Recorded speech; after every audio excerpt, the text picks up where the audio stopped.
What do you find when you dig beneath a house built to hide? What happens when a scientist decides the human body isn't finished yet? And how far would someone go to create their own version of perfection? 2 weeks after the initial sweep, the Bureau returned to Hollow Creek. The second team had one task: document every inch of the property. No assumptions, no theories, just evidence. The cabin's structure looked ordinary until they examined the back wall of the main bedroom. The wood sounded hollow. Behind a layer of insulation, they uncovered a sealed panel, reinforced with resin and nails driven from the inside. Once removed, it revealed a narrow passage descending into stone. The space beyond was nothing like a basement. Concrete walls, a single light fixture, and steel shelves along both sides.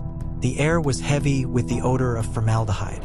There were jars, dozens of them, some labeled, some blank, all sealed tight. Inside, fragments of what appeared to be biological tissue, preserved for study. None of it cataloged, none reported anywhere. On a rusted table lay pages covered in numbers and notes, patient codes, temperature logs, sketches of bones and eyes. Every page signed the same way, A. Lovell. Pinned to the wall was a chart showing 5 vertical lines connected by arrows, each marked with a name: Mary, Ruth, Elizabeth, Helen, Anna. For lines ended in red ink. The 5th stopped halfway, unfinished. The agents followed the passage deeper, where the floor turned to packed earth. There they found a secondary chamber, a wide tunnel supported by wooden beams from an old mining system. In the center were 5 bodies positioned side by side. For female, 1 male.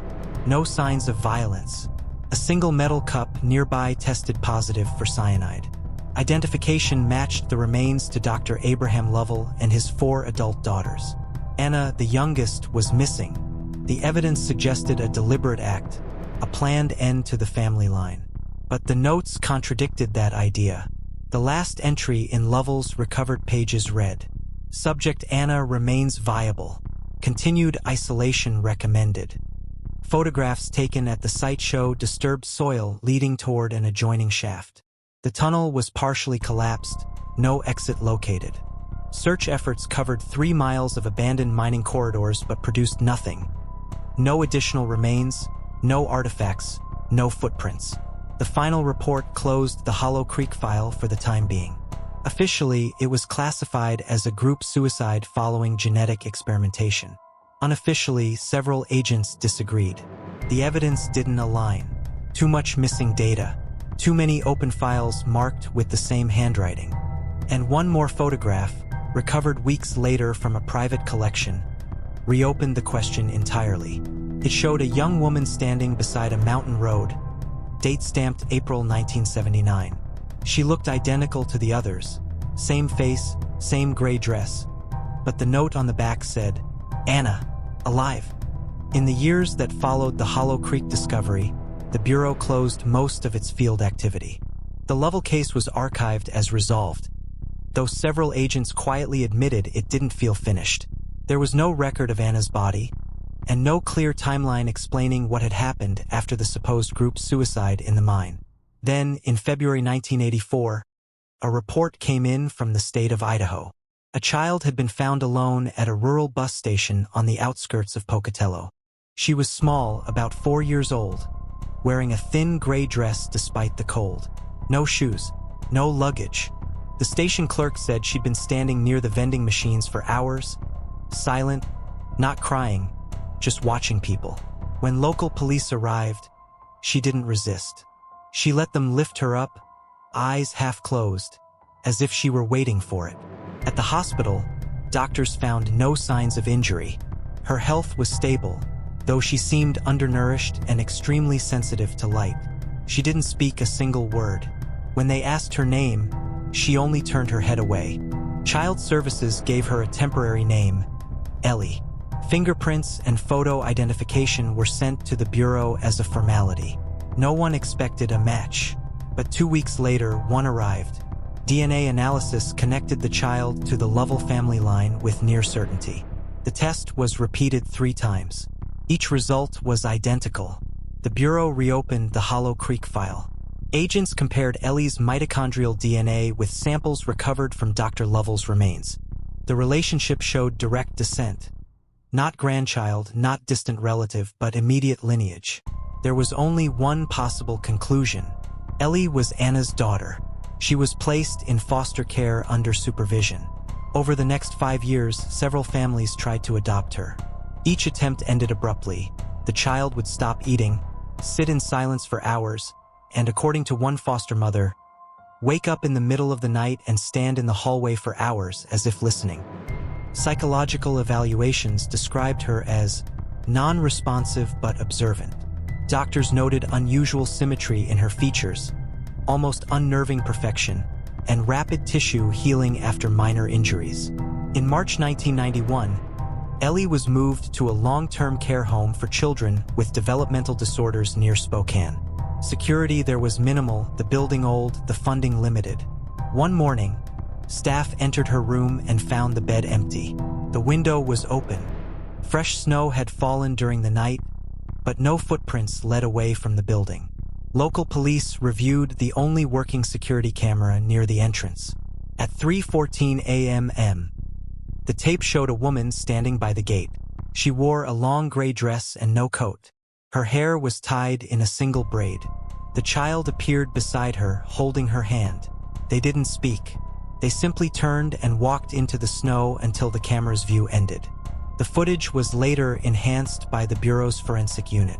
The woman's face was partially visible, features identical to Ellie's. Age estimation software placed her in her late 20s. That detail shouldn't have been possible. If correct, it meant the woman could have been Anna Lovell herself. Witnesses from nearby houses confirmed they'd seen two figures walking down the road that night. One neighbor said the woman stopped under a streetlight and looked directly toward his window. She didn't move for a long time, he told investigators. She just stood there watching. Then they were gone. No trace of Ellie or the woman was ever found. The case remained open under the name The Missing Girl of Hollow Creek. The last line in the Bureau's 1992 summary reads, "Subject remains unidentified. Possible recurrence of Line A. Surveillance recommended in northern regions." Throughout the 1990s, the Hollow Creek case existed only as a file number, forgotten by the Bureau, dismissed as an unfinished report from another era. Then, slowly, the sightings began. In 1993, two hikers reported seeing a group of women standing near an abandoned mine entrance north of Flotillo. They claimed the women looked identical, dressed in long gray dresses, watching silently from the edge of the trees. When rangers investigated the site the next morning, they found only footprints, all the same size, barefoot, leading toward the forest and vanishing among the pines. Over the next decade, similar accounts appeared across northern Montana. Fishermen, hunters, and travelers described the same figures. Women of varying ages but with identical faces, moving in small groups at dusk, sometimes near the lakes, sometimes along the frozen ridges. Local newspapers began calling them the Sisters of the Woods. At first, it was treated as folklore, ghost stories told around campfires. But then photographs surfaced. In 1999, a tourist from Seattle developed a roll of film after a hiking trip near the Clearwater Reservoir. On the final frame, partially obscured by glare, were four women in gray, standing knee-deep in the water. Their reflections in the lake showed five. In 2003, a group of university students exploring the old Flotillo mines stumbled upon a sealed chamber. Inside, they found a crude altar, stone blocks arranged in a circle, surrounded by dozens of burned candles. On the wall hung black and white photographs of the same faces repeated over decades. Women, children, all with similar features. Above them, carved into the rock, was a phrase written in Latin, "Sanguis meminit," the blood remembers. The students turned the evidence over to local authorities. The chamber was secured, cataloged, and sealed again under federal supervision. No one publicly confirmed the discovery, but the story spread online. Forums began linking it to the old Lovell file, calling it proof that the bloodline had survived. In 2007, miners working a new exploratory site west of Hollow Creek unearthed another cavern. This one contained medical equipment, rusted tables, glass jars, and surgical tools consistent with 1950s laboratory design. Among the debris was a single file cabinet, its papers mostly destroyed by moisture. One document survived enough to read, Project Northern Line Generation 4. That same year, residents from 3 nearby towns reported hearing what they described as chanting late at night near the lakes. Most dismissed it as echo from machinery or distant trucks. But the Bureau quietly reopened a low-level inquiry under a new title, Operation Hollow Line. When agents returned to the old site in 2008, they found the original Lovell cabin gone. The foundation dug out, the ground smoothed as if erased by hand. Satellite images showed faint circular marks where the structure had stood. In the center of those markings lay a single wooden cross made from 2 planks nailed together. Attached to it was a metal tag. The tag bore one word, etched in small, careful letters, Anna. 3 months later, a new report arrived from Canada. A freight train operator passing through the border town of Del Bonita noticed something walking along the tracks before dawn. A group of women in gray dresses, all the same height, moving in a single line through the fog. Security footage captured them for exactly 12 seconds before they disappeared behind the snowbanks. The last frame showed one of them turning her head toward the camera. Her eyes appeared faintly luminous. The footage was reviewed, verified, and classified. The file was reactivated under a new name, the Daughters of Hollow Creek.